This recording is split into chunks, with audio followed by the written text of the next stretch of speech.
Imagine walking into a store. You probably don't think about which direction you're walking. You just enter, look around, and start shopping. But there's a good chance the store has already influenced the direction you're about to take. You walk through the entrance, you turn slightly to the right, then you follow the aisles. And before you know it, you've walked through half the store without ever deciding to. That's not necessarily an accident. Retailers have spent decades studying how people move through stores, where they look, where they stop, what they touch, how long they stay, and even which direction they naturally prefer to walk. One of the most interesting patterns they've discovered is that many shoppers tend to move through stores in a clockwise direction, and stores have learned how to use that behavior to their advantage. But here's where it gets interesting. The goal isn't simply to make you walk clockwise. The real goal is to control your journey through the store, because the longer you walk, the more products you see, and the more products you see, the more opportunities there are to buy something you never planned to purchase. Think about the last time you went grocery shopping for just a few things. Maybe you needed milk, bread, and eggs. 3 items. You walk through the entrance,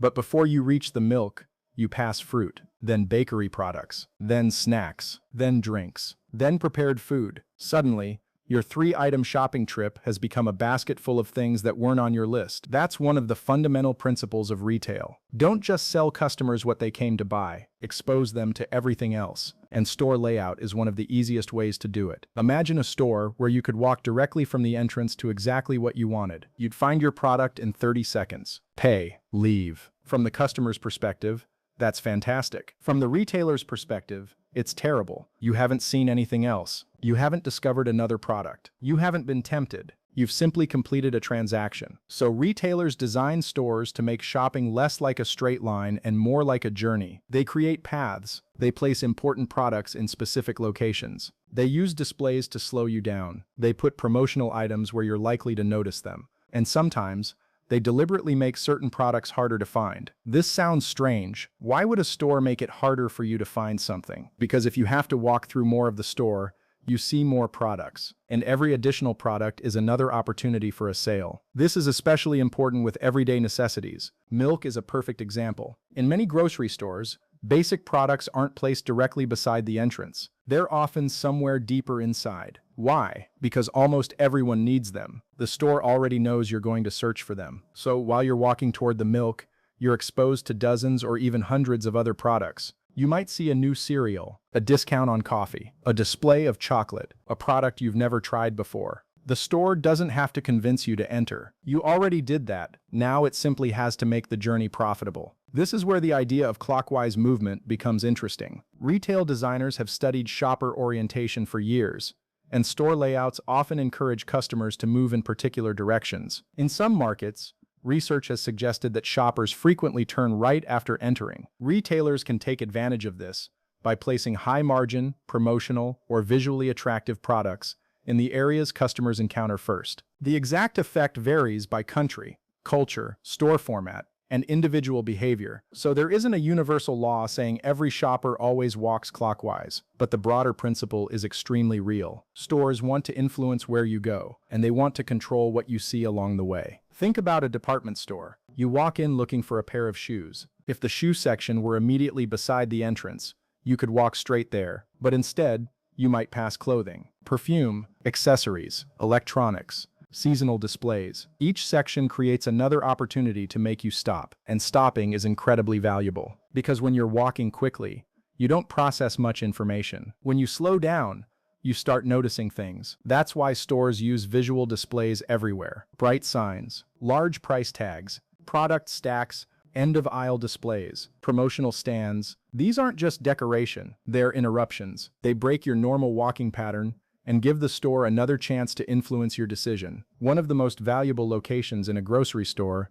is the end of an aisle. You've probably seen it. A huge display of soda, snacks, cereal, cleaning products, whatever the store wants to promote. Why is that space so valuable? Because customers naturally pass it. The retailer doesn't have to make you search for the product. The product is placed directly in your path. This is why companies sometimes pay retailers for premium shelf placement. They're not simply buying shelf space. They're buying attention, and attention is what turns into purchases. Now think about the checkout area. You've already finished shopping. You've made your decisions. You're waiting in line. Then you see candy, gum, batteries, phone chargers, small toys. You didn't come into the store looking for any of these things, but now they're sitting directly in front of you. The psychological barrier is much lower. You've already decided to spend money. Adding another $2 or $5 doesn't feel like a major decision. This is called an impulse purchase, and retailers deliberately design checkout areas around it. The entire store can be thought of as a machine for creating opportunities. Entrance,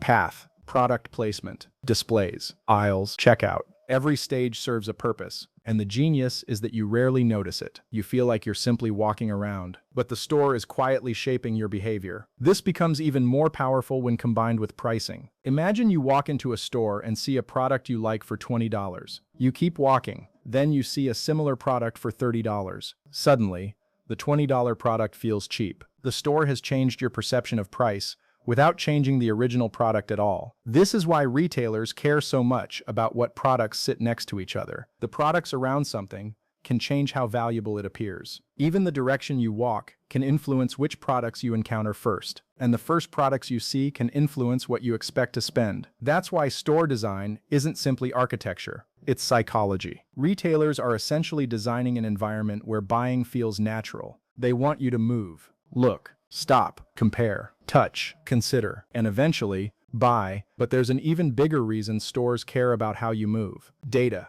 Modern retailers can track shopping behavior in incredible detail. They can analyze which aisles receive the most traffic, where customers spend the most time, which displays attract attention, which products are picked up but not purchased, and which promotions increase sales. That information can be used to redesign the store. Move this product here, put that display there, change the aisle arrangement, move the checkout, test a different entrance. Retail becomes an experiment, and customers become part of it without realizing they're participating. The goal isn't necessarily to manipulate every decision, it's to make the environment slightly more effective. If changing the location of one product increases sales by 5%, that's significant. If changing the layout increases the average shopping trip by 2 minutes, that can be significant too, because 2 extra minutes means more products seen, more products considered, and potentially more products purchased. This is the real reason stores care about your walking path, not because walking clockwise magically makes you spend more, but because controlling movement